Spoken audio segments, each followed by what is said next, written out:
Huli sa magkahiwalay na operasyon sa Antipolo, ang tumangay umano ng taxi mula sa kanyang operator at isang nanghipo raw ng menor de edad na kapitbahay. Nakatutok si Oscar Oida. Ikaw'y aming inaaresto sa kasong acts of lasciviousness. Wala nang nagawa ang 62 anyos na si Roberto, di niya tunay na pangalan, nang arestuhin kahapon ng mga operatiba sa kanyang bahay sa bisa ng warrant of arrest ng Antipolo Regional Trial Court. Naharap siya sa kasong acts of lasciviousness base umano sa reklamo ng isang 12 anyos na kapitbahay. According doon sa victim ay 2 beses siyang hinipuan.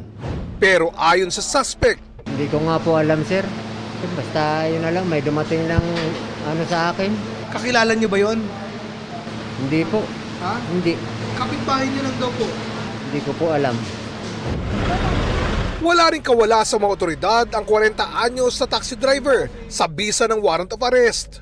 Naharap si Ray, di niya tunay na pangalan, sa kasong carnapping matapos mo nang hindi ibalik sa operator ang taxing nooy minamaneho niya. Nagugat ito dahil may hinuhulugan na taxi na vehicle yung suspect. Pero hindi niya na ito napagpatuloy na bayaran. So, nag-file na yung original owner ng carnapping. Depensa naman ng suspect. Nasa kanila na po yun, isinauli ko po.